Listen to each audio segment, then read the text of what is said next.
네, 안녕하십니까. 날씨가 많이 선선해져 가지고 아주 저녁에 잠을 잘 잤습니다. 근데 저는 좀 이번에 잠을 많이 못 잤습니다. 이제 오늘 마지막 그 마가복음 말씀입니다. 마가복음이 몇 장까지 있죠?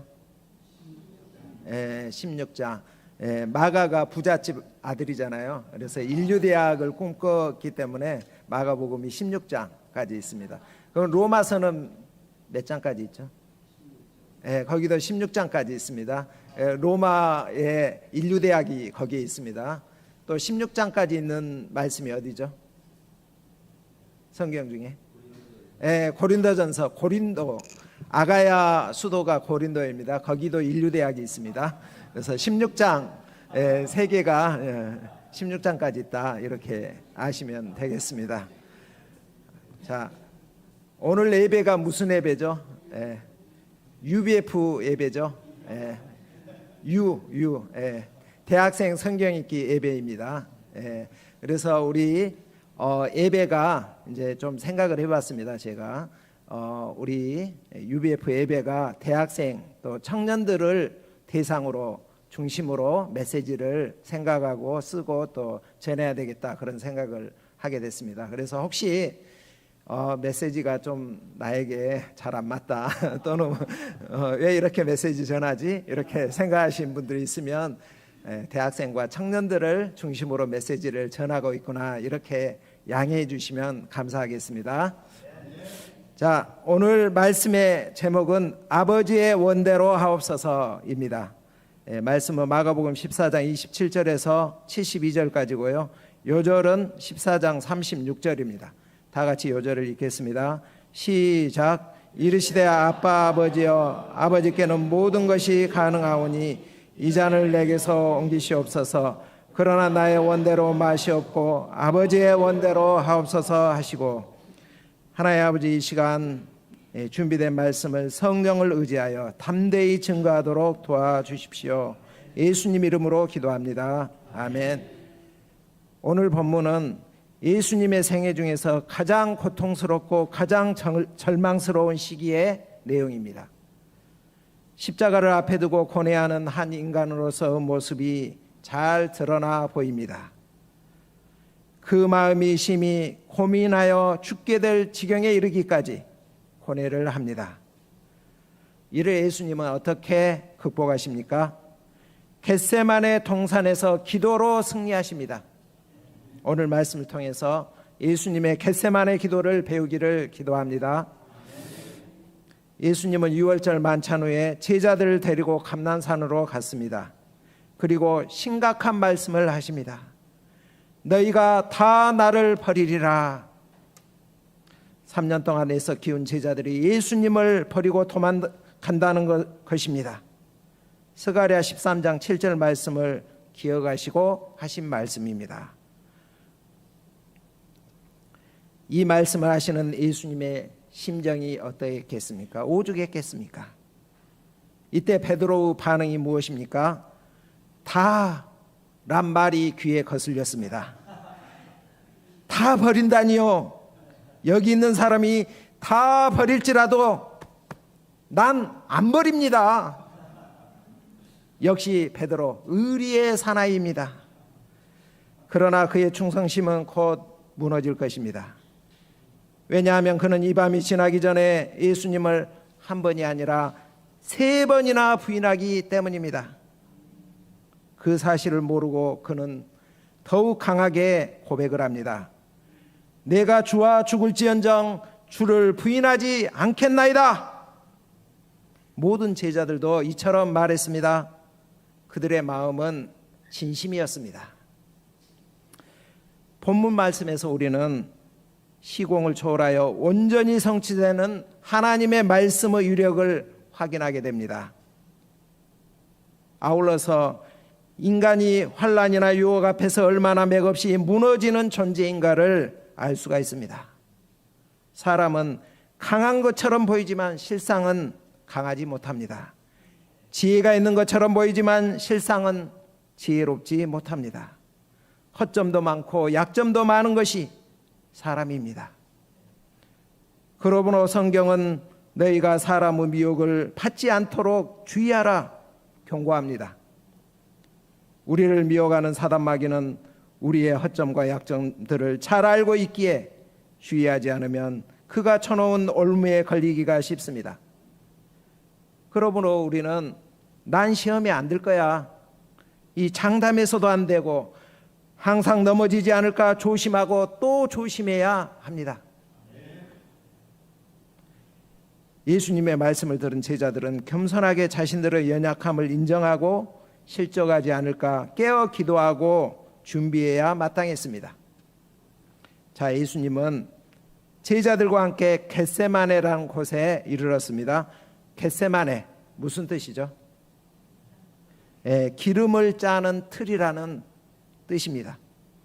예수님은 혈과 육의 싸움을 싸우지 않고 이곳에서 자신의 피와 땀을 짜서 간절히 기도하고자 오셨습니다.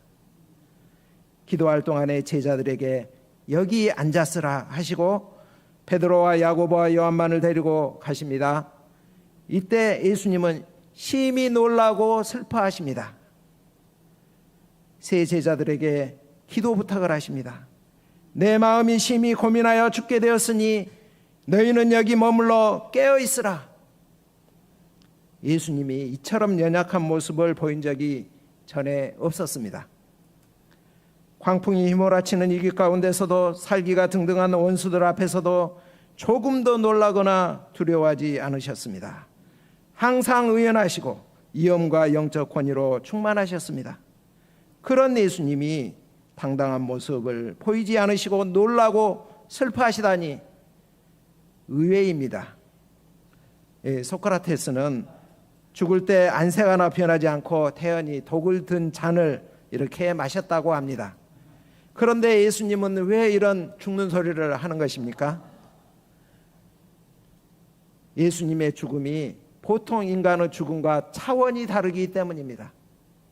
보통 인간의 죽음은 자신의 죄로 인한 개인적인 죽음이지만 예수님의 죽음은 인류의 모든 죄를 담당하시는 대속의 죽음입니다. 육체적 고통도 두려운 것이지만 그보다는 인류가 지은 모든 죄를 대신 짊어지며 저주를 받으며 십자가에 높이 달려 만민의 비방의 표적이 되어야 합니다. 무엇보다 하나님으로부터 버림을 받아야 합니다. 일시적이지만 성부 하나님과 연합된 사랑에서 끊어져야 합니다. 사실 하나님의 본체이신 예수님이 하나님과 단절된다는 것은 생각조차 하기 힘든 끔찍한 일입니다. 그래서 예수님께서 십자가에 달려 죽으실 때 엘리 엘리 라바 사막다니 나의 하나님 어찌하여 나를 버리셨나이까 외치신 거 아닙니까? 그가 비록 성자 하나님이시지만 이를 감당하고자 할 때 심히 고민하여 죽게 될 정도로 힘든 일이었습니다. 그러므로 우리가 구원을 얻은 것은 결코 값싼 대가로 얻어진 것이 아니라 엄청난 값을 지불하고 얻은 것임을 우리는 알아야 합니다. 저는 이번 주 메시지를 준비하면서 왜 이리 바쁜지 또 시간이 이렇게 없는지 또 메시지 진도는 왜 이리 안 나가는지 피곤하고 머리도 아프고 잠도 뒤척이고 이 부담감에 짓눌렸습니다. 이렇게 저는 성냥개비로 만든 십자가를 지고도 힘들어 했습니다. 하물며 온 인류의 죄를 담당하시기 위해서 우주만한 십자가를 져야 하시는 예수님의 그 영육간의 고통을 생각할 때 할 말이 없었습니다. 한 인간으로서 너무나 큰 고통을 맛보신 예수님은 우리가 겪는 마음의 번민, 고통, 고독, 슬픔을 근본적으로 이해하십니다. 동정하십니다. 도우실 수 있습니다. 그러므로 우리는 예수님의 피의 은혜를 의지하여 때를 따라 돕는 은혜를 얻기 위해서 은혜의 보좌 앞에 담대히 나아가야 합니다. 이를 감당해야 하는 예수님은 제자들에게 자기를 위해서 기도해달라고 부탁을 합니다. 제자들의 기도 동역을 간절히 원하셨습니다. 35절을 보겠습니다. 예수님은 조금 더 나아가서 땅에 엎드려 기도하셨습니다. 땅에 엎드렸다. 이 말은 복종과 겸손을 나타냅니다. 예수님은 하나님 앞에 무릎을 꿇고 엎드려서 필사적으로 기도하십니다. 그 기도 내용이 무엇입니까? 우리 다 같이 36절을 읽겠습니다. 36절 시작. 이르시되 아빠 아버지여, 아버지께는 모든 것이 가능하오니 이 잔을 내게서 옮기시옵소서. 그러나 나의 원대로 마옵시고 아버지의 원대로 하옵소서 하시고, 아빠 아버지, 이는 하나님께 대한 예수님의 사랑과 깊은 신뢰를 말해줍니다. 예수님은 십자가를 지시고자 하실 때 하나님께 섭섭한 마음을 품거나 그 사랑을 의심하지 않았습니다. 심히 고민하여 죽게 될 지경에 이르렀을지라도 어린아이가 부모를 사랑하고 신뢰하듯이 하나님 아버지를 절대적으로 사랑하고 신뢰하였습니다. 여기서 이때란 예수님이 십자가를 지셔야 하는 때를 말하며 차는 십자가의 고통과 죽음을 의미합니다. 예수님은 할 수만 있으면 십자가를 지고 싶지 않으셨습니다. 하나님은 전능하시기에 다른 방법으로도 인류를 구원할 수 있다고 고백하십니다. 마음의 번민과 고통을 진실되게 아뢰입니다. 그리고 한 걸음 더 나아갑니다. 그러나 나의 원대로 마옵시고 아버지의 원대로 하옵소서. 그러나 이 말은 위대한 전환입니다. 자기 뜻에서 하나님의 뜻으로 전환이요 육에서 영으로 전환입니다. 예수님은 자기를 기쁘게 하기보다 적극적으로 하나님을 기쁘시게 하고자 하십니다. 이를 위해서 자기를 쳐서 하나님의 뜻에 복종시키십니다. 겟세마네의 기도란 어찌 보면 십자가를 회피하기 위한 기도라기보다 오히려 이를 적극적으로 감당코자 하는 몸부림이라고 할 수 있습니다. 참된 기도는 자기 생각, 자기 고집, 자기 뜻을 하나님의 뜻에 복종시키고 일치시키는 과정입니다. 여러분은 개와 고양이의 신학이란 말을 혹시 들어본 적이 있습니까? 예. 개가 주인에게 말합니다. 당신이 나를 사랑하고 먹여주고 재워주는 것을 보니 당신은 나의 하나님이시군요. 이렇게 말을 하였습니다. 반면에 고양이가 이렇게 말합니다. 당신이 나를 사랑하고 먹여주고 재워주는 것을 보니 내가 하나님인 게 분명하군. 개는 주인의 원함에 초점을 맞추었다면 고양이는 자기 원함을 중심으로 삽니다. 여기서 등장하는 그 개와 그 고양이는 오늘날의 크리스찬을 비유한 것이라고 합니다.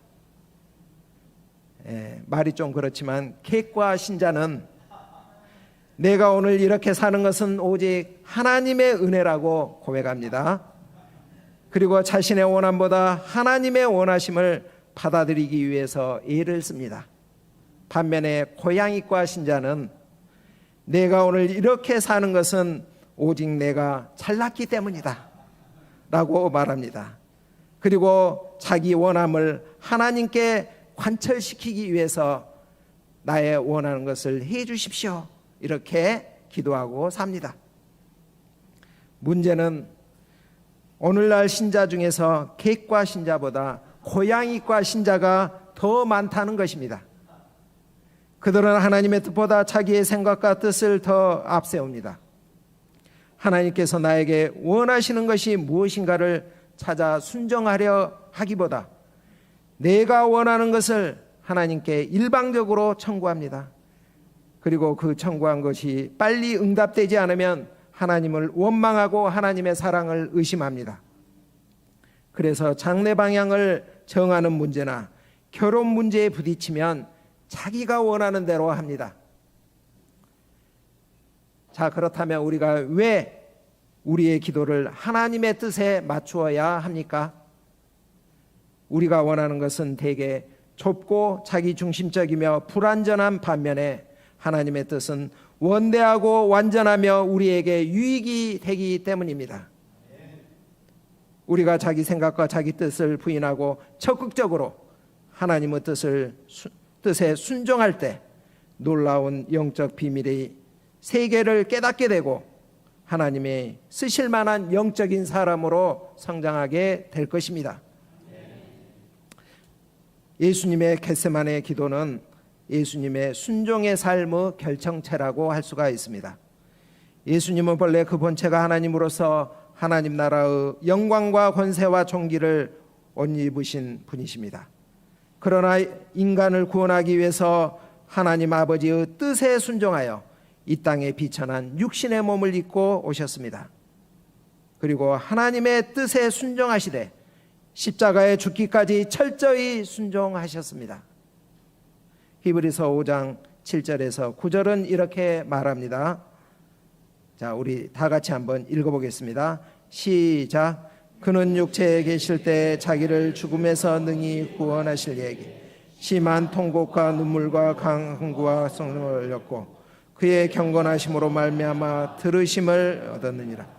그가 아들로 오시면서도 서신 고난으로 순종함을 배워서 온전하게 되셨으니 순종하는 모든 자에게 이러한 예수님의 순종의 기도, 순종의 삶을 우리가 본받아서 예수님의 형상이 우리 내면에 새겨지기를 기도합니다.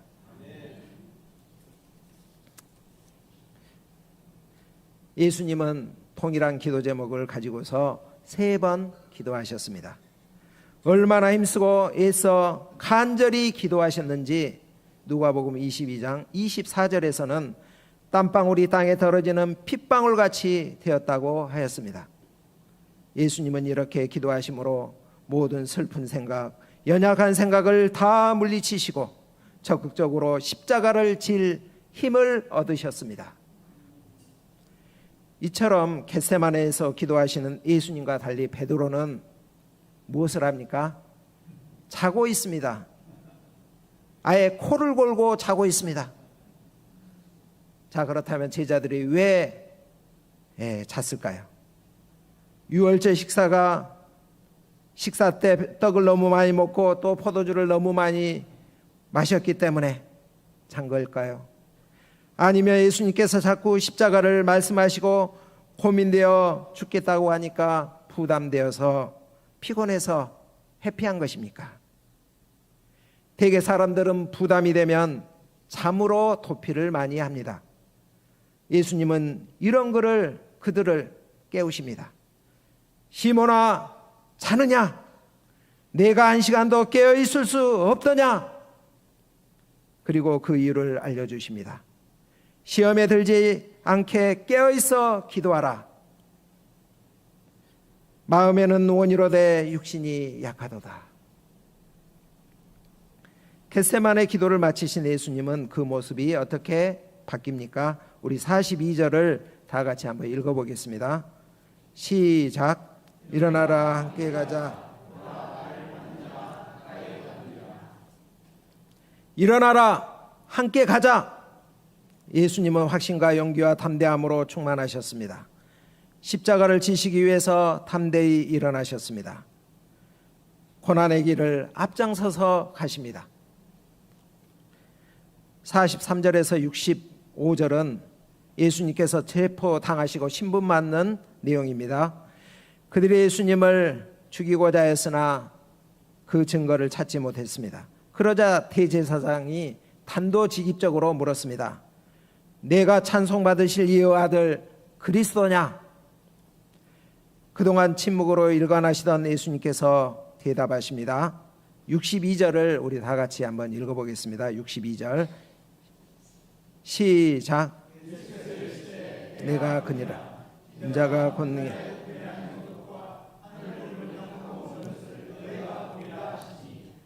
전에 베드로가 주는 그리스도이십니다 이렇게 고백했을 때 예수님은 그것을 숨기도록 이렇게 신신당부를 하셨습니다.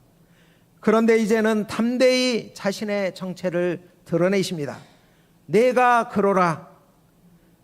그리스도 맞다고 합니다. 인자가 권능자의 우편에 앉은 것과 하늘 구름을 타고 오는 것을 너희가 보리라. 이 말씀은 다니엘서 7장 13절 말씀을 비롯하여 구약에 예언된 이스라엘의 소망에 관한 것입니다.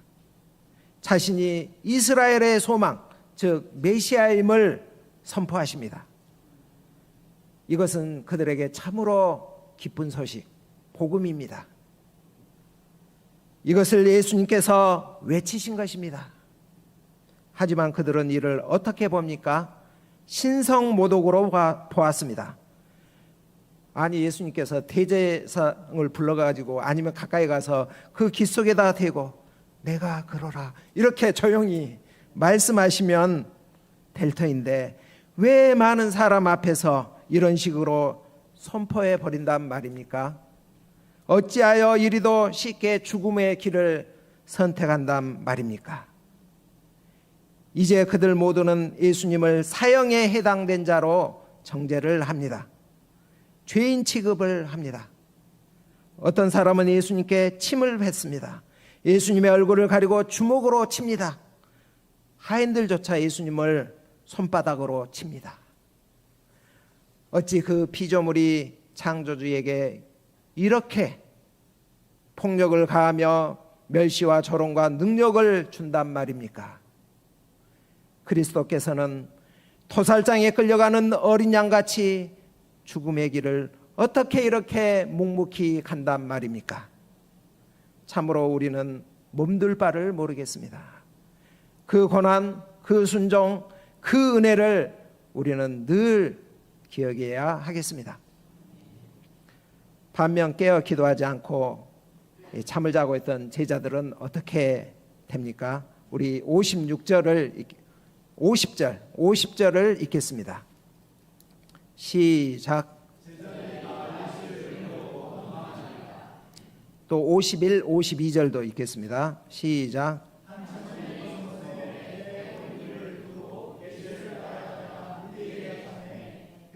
이를 버리고 벗은 몸으로. 여기 나오는 한 청년은 저자 마가로 봅니다. 그 이유는 배 혼이불이 당시 귀하고 비싼 이불이었기 때문입니다. 마가가 부잣집 아들이죠. 예. 마가는 유월절 만찬을 마치고 예수님 일행이 겟세마네로 갈 때 옷을 벗고 배 혼입을 덮고 잠을 청했습니다. 그러다가 한 무리의 군병들이 왁자지껄하며 예수님이 가신 겟세마네로 급히 가는 소리를 들었습니다. 참결에 무엇인가 불길한 예감이 들어서 급히 그들을 따라왔었고 예수님이 체포당하는 일련의 과정을 숨어서 지켜보았습니다.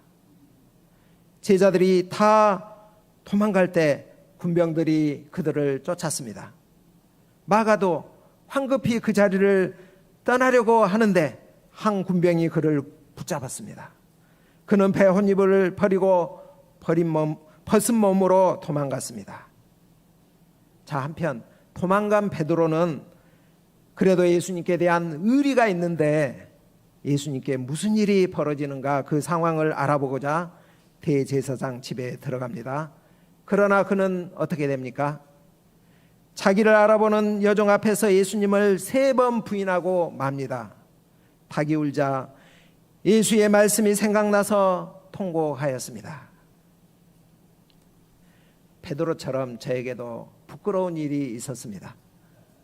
80년대 대학생 때 캠퍼스에서 어떤 한 학생에게 제가 전도하고 있었습니다. 열심히 말씀을 설명하고 있는데 대학교 후문 근처에서 시위가 벌어졌습니다. 대학생들과 전투경찰이 대치했습니다. 그러다가 시위가 격렬해지자 체류탄이 발사가 되었습니다. 그 중에 지랄탄이 바로 내 앞에 떨어졌습니다. 순간 저는 양을 버리고 걸음아 나 살려라 하며 도망갔습니다. 한참 도망간 후에 뒤를 돌아보니 양의 모습은 온데간데 없었습니다. 저의 마음이 얼마나 비참했는지 모릅니다. 저는 또한 중국 선교사로 갔다가 한국에 돌아온 후에 박사학위를 취득하기 위해서 원광대학 치대 대학원에 이렇게 지원을 했습니다. 그런데 원광대가 온불교 학교라 혹시 불이익이 있을지 모른다는 생각에 이게 지원서에 종교란이 있는데 빈칸으로 남겨두었습니다. 면접관은 저에게 혹시 기독교인 아니세요? 물어보았습니다. 맞다고 하자 왜 종교란에 이렇게 빈칸으로 남겨두었냐고 저에게 또 물어봤습니다. 저는 쥐구멍이라도 들어가고 싶었습니다. 이런 내가 무슨 중국 선교사야 하는 이 마음의 호소가 들려왔습니다. 이처럼 저는 연약하고 나약하고 쉽게 예수님을 부인하는 자입니다. 주님 앞에 낯을 들 수가 없습니다. 그럼에도 나를 여전히 사랑하시고 자신의 모든 것 목숨까지도 내어주시는 주님을 생각할 때 참으로 감사를 합니다. 제가 나의 연약함을 인식하고 늘 깨어 기도하기를 기도합니다. 여러분은 예수님이 요구하시는 이 사명이 부담이 되어서 또는 내가 원하는 것과 달라서 도망가고 싶은 적이 있지는 않습니까? 혹시 회피하고 싶은 적은 있지 않습니까? 성경에서 예수님께 사명을 받았으나 그 사명이 내가 원하는 것이 아니어서 도망간 대표적인 사람이 누구죠? 요나죠. 지금 종로 7부는 요나서 주일 메시지 지금 전하고 있을 겁니다. 하나님께서는 요나를 부르시고 그에게 사명을 주셨습니다. 요나서 1장 2절에 혹시 띄워주실 수 있나요? 보면은 이렇게 나옵니다. 한번 읽어보겠습니다. 같이 시작. 너는 일어나 저 큰 성읍 니느웨로 가서 그것을 향하여 외치라. 그 악독이 내 앞에 상달되었느니라. 여기서 하나님께서 요나에게 주신 사명 3가지. 일어나라, 가라, 외치라 입니다. 그러나 요나는 이 사명이 마음에 들지 않았습니다. 싫었습니다. 그래서 니느웨 반대편에 있는 타시스로 도망하고자 배를 탑니다. 그리고 거센 풍랑이 일자 배 밑창으로 내려갑니다. 깊은 잠으로 도피합니다. 그러나 예수님은 그를 다시 잡아서 바다에 던지고 물고기가 삼키게 하시고 물고기 뱃속에 들어가게 하십니다. 기도하던 요나를 하나님은 사흘 만에 육지에 토해냅니다. 그리고 그에게 2번째 하나님의 말씀이 임합니다. 요나서 3장 2절 한번 띄워주시겠습니까? 한번 읽겠습니다. 시작. 일어나 저 큰 성읍 니느웨로 가서 내가 내게 명한 대로 그들에게 선포하라. 여기서도 사명 3가지. 일어나라, 가라, 선포하라. 첫 번째 명령과 똑같습니다. 예수님이 처한 현 상황은 요나가 처한 상황과 비슷합니다. 예수님도 요나처럼 하나님께서 주신 사명을 피하고 싶었습니다. 그러나 예수님은 결코 도망가지 않으십니다. 기도하십니다. 예수님은 기도하는 가운데 요나에게 주신 2번에 걸친 하나님의 말씀을 기억하였으리라고 저는 생각합니다. 왜냐하면 예수님께서 사람들에게 요나의 표적밖에 보일 것이 없다고 하셨고 여기에 나오는 예수님의 행동이 요나에게 했던 3가지 명령을 따르고 있기 때문입니다. 예수님의 입에서 나온 말씀, 일어나라, 함께 가자, 그리고 내가 그러라 외치심으로 순종의 결과를 예수님은 나타내셨습니다. 요나의 불순종과 예수님의 순종이 참으로 대조가 됩니다. 우리 각자에게도 하나님께서 주신 사명 또는 약속의 말씀이 있을 것입니다. 그것을 생각하면서 우리가 한번 저를 따라해 보겠습니다. 일어나라, 가라, 외치라. 우리 모두 순종의 열매를 맺기를 기도합니다. 오늘 살펴본 겟세마네 동산에서 일련의 사건은 에덴 동산의 사건과 굉장히 연관성이 있습니다. 에덴 동산에서 인간의 반역이 죽음의 통치를 불러왔다면 겟세마네 동산에서의 예수님의 복종이 이 반역의 패턴을 뒤집으며 죽음의 통치를 물리치는 새 생명의 역사를 오게 하는 이 시발점이 되었습니다. 나의 원대로 마옵시고 아버지의 원대로 하옵소서. 이 말씀을 실천한 성경 인물을 생각해 볼 때 저는 사도 바울이 생각이 났습니다. 사도 바울은 아시아에서 사역을 위해서 오랜 동안 준비했고 기도했고 이를 시도했습니다. 그런데 계속해서 그 길이 막혔습니다. 그런데 하나님의 뜻이 유럽에 있다는 것을 보여주었습니다. 그때 그가 어떻게 했습니까? 자신의 계획과 뜻을 적고 즉시 유럽으로 건너가 선교했습니다. 하나님의 뜻에 굴복했습니다. 이를 통해서 유럽이 복음화되었습니다. 우리는 하나님이 나에게 요구하시는 것과 내가 원하는 것과 다를 때 어떻게 해야 하겠습니까? 도망가면 안 됩니다. 회피해도 안 됩니다. 겟세마네 동산에 올라가서 기도해야 합니다. 말씀을 붙들어야 합니다. 하나님의 뜻에 복종해야 합니다. 그때 우리를 통한 생명의 역사가 있을 줄을 믿습니다. 기도하겠습니다. 하나님 아버지, 나의 원대로 마옵시고 아버지의 원대로 하옵소서. 자기의 뜻을 접고 하나님의 뜻을 영접하시고 인류의 대속 구원 역사를 섬기신 우리 주님을 생각할 때 참으로 감사를 드립니다. 우리가 나의 뜻과 하나님의 뜻이 대립하고 충돌할 때, 갈등할 때 아버지 하나님, 저희가 하나님 앞에 나아가 기도하게 하옵소서. 또 하나님의 말씀의 뜻에 복종하게 하옵소서. 이를 통해서 우리를 통해 생명 구속 역사가 일어나기를 간절히 기도합니다. 예수님 이름으로 기도합니다. 아멘.